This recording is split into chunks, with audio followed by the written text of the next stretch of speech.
Recording by People Night by Edwin Lester Arnold.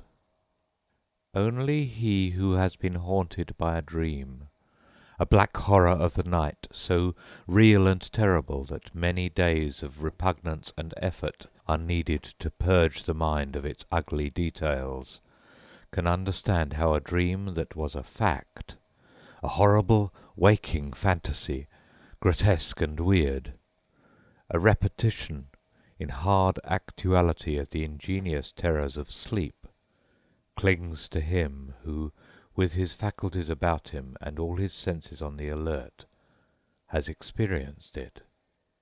Some 5 years ago I was hunting in the southwest corner of Colorado, where the great mountain spurs slope down in rocky ravines and gullies from the inland ranges towards the green plains along the course of the Rio San Juan. I had left my camp late one afternoon in charge of my trusty comrade, Will Hartland, and had wandered off alone into the scrub. Some 5 or 6 miles from the tents I stalked and wounded a buck. He was so hard hit that I already smelt venison in the supper pot, and followed the broad trail he had left with the utmost eagerness. He crossed a couple of stony ridges with their deep intervening hollows, and came at last into a wild, desolate gorge, full of loose rocks and bushes, and ribboned with game tracks, but otherwise a most desolate and God-forsaken place, where no man had been, or might come, for 50 years. Here I sighted my venison staggering down the glen, and dashed after him as fast as I could, through the bushy tangles and the dry, slippery summer grass. In a few 100 yards the valley became a pass, and in a score more the steep bare sides had drawn in until they were walls on either hand, and the way trailed along the bottom of what was little better than a knife cleft in the hills. I was a good runner, and the hunter blood was hot within me. My moccasins flashed through the yellow herbage, my cheeks burnt with excitement. I dropped my gun to be the freer. The quarry was plunging along only 10 yards ahead, and seemed a certain victim. In front was the outing of that narrow ravine, long reaches of the silver San Juan twining in countless threads through interminable leagues of green pasture and forest. I saw it all like a beautiful picture in the narrow black frame of the rocks. The evening wind was blowing softly up the canyon, and the sky was already gorgeous and livid with the streaks of sunset. Another 10 yards, and we were flying down the narrowest part of the defile, the beast path under our feet hardly a foot wide, and almost hidden by long, wiry, dead grass. Suddenly the wounded buck, now within my grasp, staggered up onto its hind legs in a mad fit of terror, just as, with a shout of triumph, I leapt up to it, and in half a breathing space I and the stag were reeling on the very brink of a horrible funnel, a slippery yellow slope that had opened suddenly before us, leading down to a cavernous mouth, gaping, dark and dreadful in the heart of the earth. With a scream louder than my shout of triumph, I threw up my hands and tried to stop. It was too late. I felt my feet slip from under me, and in a second, shouting and plunging and clutching at the rotten herbage, I was flying downwards. I caught a last glimpse of the San Juan and the blaze of sky overhead, and then I was spinning into darkness, horrible Stygian darkness, through which I fell for a giddy, senseless moment or two, and then landed with a thud which ought to have killed me, bruised and nearly senseless, on a soft, quaggy mound of something that seemed to sink under me like a feather bed. I passed out. My first sensation on recovering consciousness was that of an overpowering smell, a sickly, deadly taint in the air that there was no growing accustomed to, and which, after a few gasps, seemed to have run its deadly venom into every corner of my frame, and, turning my blood yellow, to have transformed my constitution into keeping with its own accursed nature. It was a damp, musty, charnel house smell, sickly and wicked, with the breath of the slaughter pit in it, an aroma of blood and corruption. I sat up and glared, gasped about in the gloom, and then I carefully felt my limbs up and down. All was safe and sound, and I was unhurt, though as sore and bruised as if my body had stood a long day's pummelling. Then I groped about me in the pitch dark, and soon touched the still, warm body of the dead buck I had shot, and on which, indeed, I was sitting. Still feeling about, I found on the other side something soft and furry too. I touched and patted it, and in a minute recognized with a start that my fingers were deep in the curly mane of a bull bison. I pulled, and the curly mane came off in stinking tufts. That bull bison had been lying there 6 months or more. All about me, wherever I felt, was cold, clammy fur and hair and hoofs and bare ribs and bones mixed in wild confusion. And as that wilderness of death unfolded itself in the darkness to me, and the fetid, close atmosphere mounted to my head, my nerves began to tremble like harp strings in a storm, and my heart, that I had always thought terror-proof, to patter like a girl's. Plunging and slipping, I got upon my feet, and then became conscious of a dim circle of twilight far above, representing the hole through which I had fallen. The twilight was fading outside every moment, and it was already so faintly luminous that my hand, held in front of me, looked ghostly and scarcely discernible. I began to explore slowly round the walls of my prison.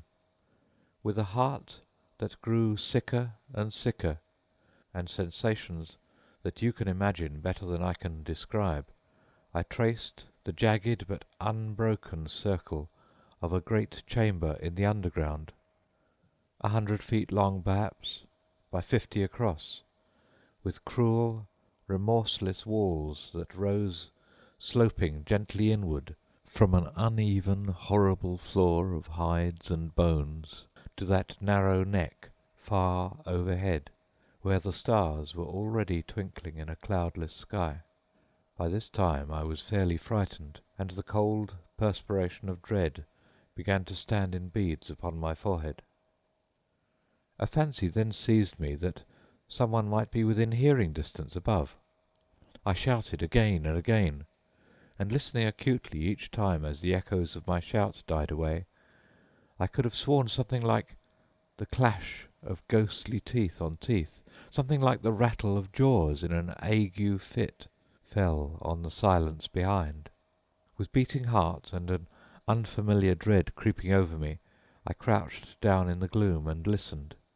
There was water dripping out in the dark, monotonous and dismal, and something like the breath from a husky throat, away in the distance of the cavern, came fitfully to my ears, though so uncertain that at first I thought it might have been only the rustle of the wind in the grass far overhead.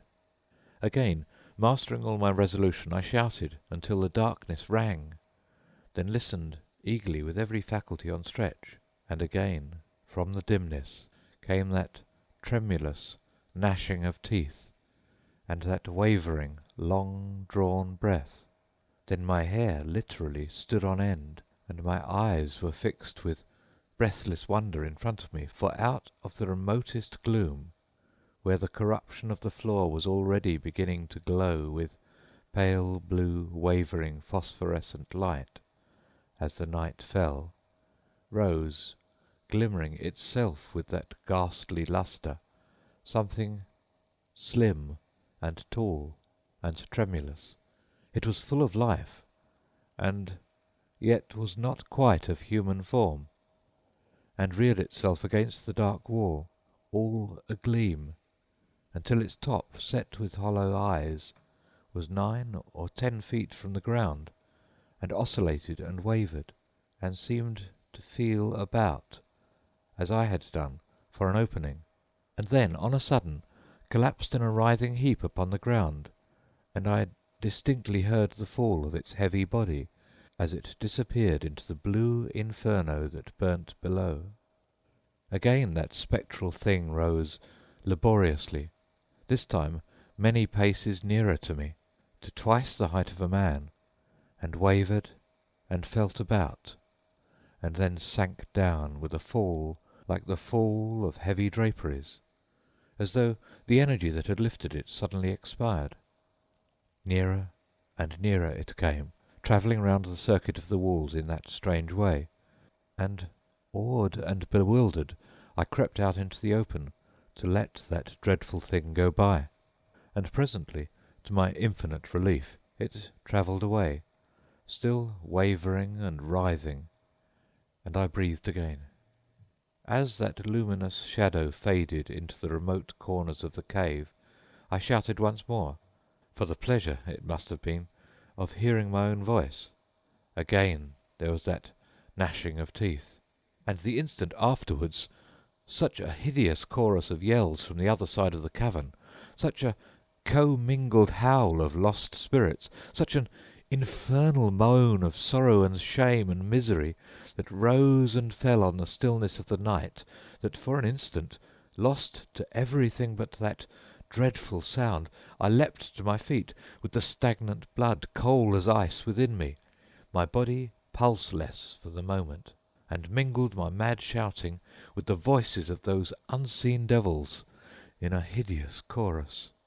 Then my manhood came back with a rush upon me, and judgment and sense, and I recognized in the trembling echoes a cry that I had often listened to in happier circumstances.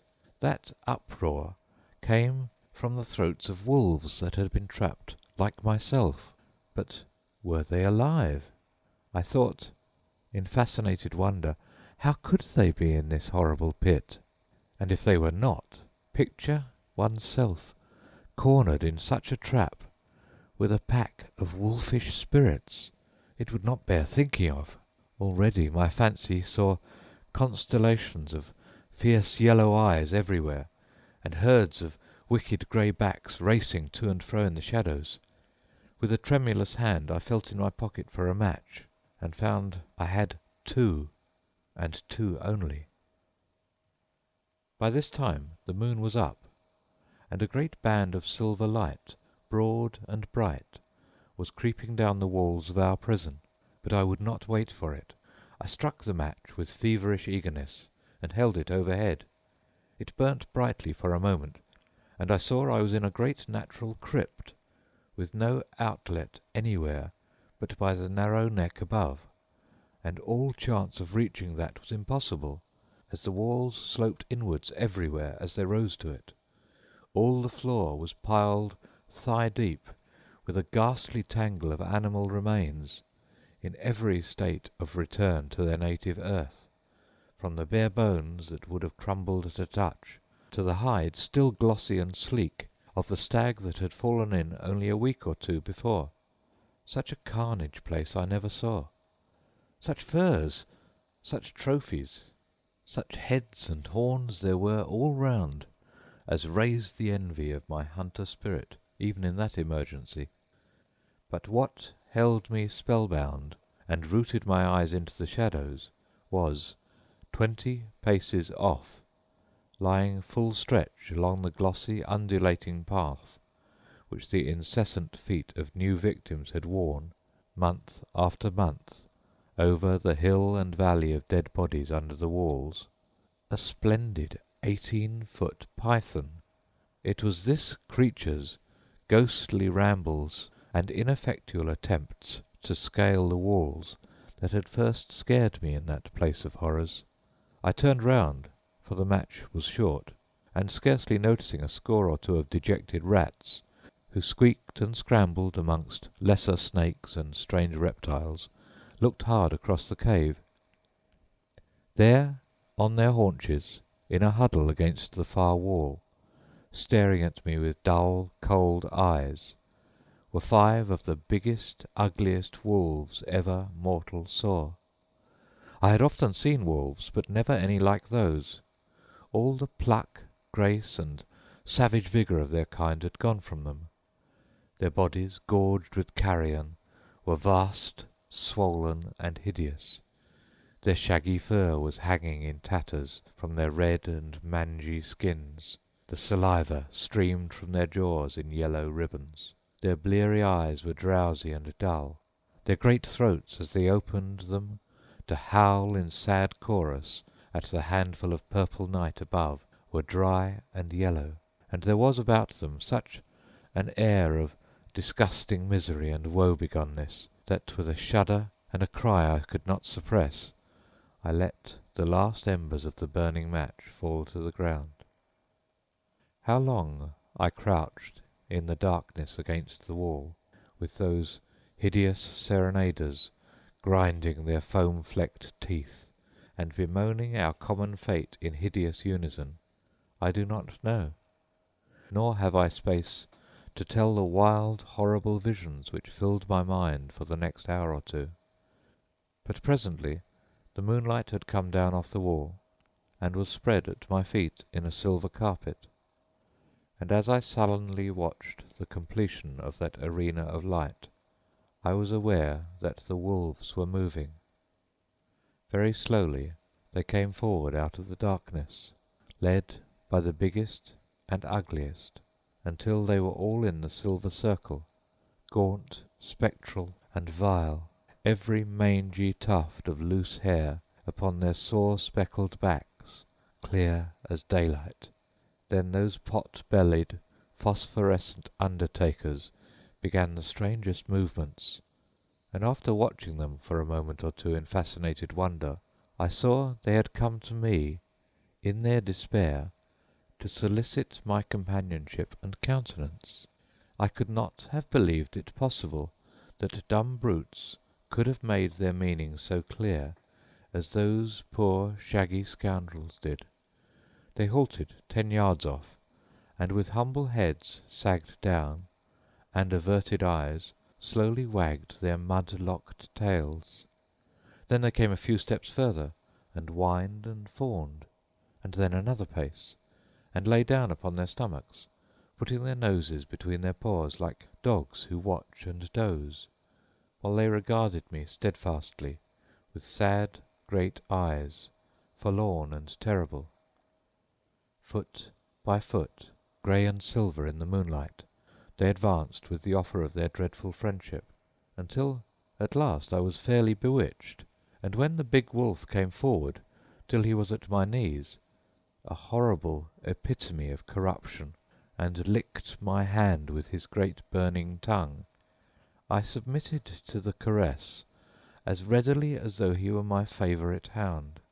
Henceforth the pack seemed to think the compact was sealed, and thrust their odious company upon me, trotting at my heels, howling when I shouted, and muzzling down to me, putting their heavy paws upon my feet, and their great steaming jaws upon my chest, whenever, in despair and weariness, I tried to snatch a moment's sleep.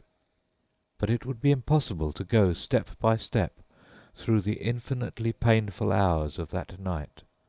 Not only was the place full of spectral forms and strange cries, but presently legions of unclean things of 100 kinds that had lived on those dead beasts when they too were living, swarmed in thousands and assailed us, adding a new terror to the inferno, ravaging us who still kept body and soul together, till our flesh seemed burning on our bones. There was no rest for man or brute. The light was a mockery, and the silence hideous. Round and round we pattered, I and the gaunt wolves, over the dim tracks worn by the feet of disappointment and suffering. We waded knee-deep through a wavering sea of steamy blue flame, that rose from the remains and bespattered us from head to heel, stumbling and tripping and groping and cursing our fates, each in his separate tongue, while the night waned, the dew fell clammy and cold into our prison, and the stars, who looked down upon us from the free purple sky overhead, made a dim twilight in our cell. I was blundering and staggering round the walls for the 100th time, feeling about with my hands in a hopeless search for some cleft or opening, when the grimmest thing of the whole evening happened. In a lonely corner of the den, in a little recess not searched before, pattering about in the dark, I suddenly touched with my hand, think with what a shock it thrilled me, the cloth-clad shoulder of a man. With a gasp and a cry I leapt back, and stood trembling and staring into the shadows, scarcely daring to breathe. Much as I had suffered in that hideous place, nothing affected me half so much as dropping my hand upon that dreadful shoulder. Heaven knows we were all cowards down there, but for a minute I was the biggest coward of us, and felt full of those strange throes of superstitious terror that I had often wondered before to hear weaker men describe. Then I mustered my wavering spirit, and with the gaunt wolves squatting in a luminous circle around me, went into the recess again, and put my hand once more upon my grim companion. The coat upon him was dry and rough with age, and beneath it, I could tell by the touch, there was nothing but bare rattling bones. I stood still, grimly waiting for the flutter of my physical cowardice to subside, and then I thought of that second match, and in a moment of keen intensity, with such care as you may imagine, struck it against the wall. It lit, and at my feet, in ragged miner's garb, sitting against the wall with his knees drawn up and his chin upon them, was the skeleton of a man so bleached and dry that it must have been there for 50 years at least. At his side lay his miner's pick and pannikin, an old dusty pocket Bible, the fragments of a felt hat, and a pair of heavy boots, still neatly side by side, just as the luckless fellow had placed the well-worn things when for some reason he last took them off. And overhead something scratched upon a flat face of the rock. Hastily I snatched a scrap of paper from my pocket, and lighting it at the expiring match, read on the stone, Monday, Tuesday, Wednesday. There was nothing but that, and even the Wednesday was unfinished, dying away in a shaky, uncertain scratch that spoke infinitely more plainly than many words would have done of the growing feebleness of the hand that traced it. And then all was darkness again. I crept back to my distant corner, and crouched like the dead man against the wall, with my chin upon my knees, and kept repeating to myself the horrible simplicity of that diary, Monday, Tuesday, Wednesday. Poor, nameless Monday, Tuesday, Wednesday. And was this to be my fate? I laughed bitterly. I would begin such another record with the first streak of dawn, and in the meantime I would sleep, whatever befell, and sleep I did, with those restless blue wolves cantering round the well-worn paths of the charnel house to their own hideous music, the silent unknown away in the distance, and the opal eyes of the great serpent staring at me like baleful planets, cold, sullen, and cruel, from between the dead man's feet. It was a shout that woke me next morning, a clear ringing shout that jerked me from dreadful dreams. I scrambled to my feet and saw from the bright light above me that it was day above, and while I still staggered and wandered stupidly, again came that shout. I stared up overhead where the sunlight was making the neck of the trap a disk of intolerable brightness, and there, when my eyes grew accustomed to that shining, was a round something that presently resolved itself into the blessed face of my steadfast chum Will Hartland. There is little need to say more.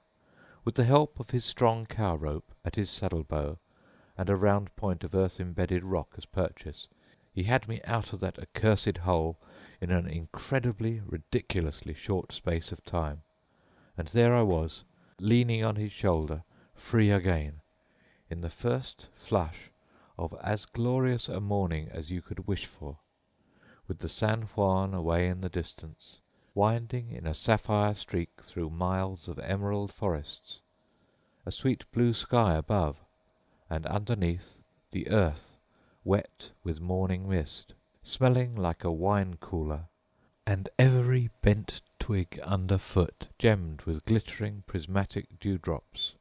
I sat down on a stone, and after a long pull at Will's flask, told him something like the narrative I have just given. And when the tale was done, I paused a minute, and then said somewhat shyly, "And now I'm going back, Will, old man, back for those poor devils down yonder, who haven't a chance for their lives unless I do." Will, who had listened to my narrative with horror and wonder flitting across his honest brown face, started up at this as though he thought the night's adventure had fairly turned my head. But he was a good fellow, chivalrous and tender of heart under his Mexican jacket, and speedily acknowledging that I was right, set to work to help me.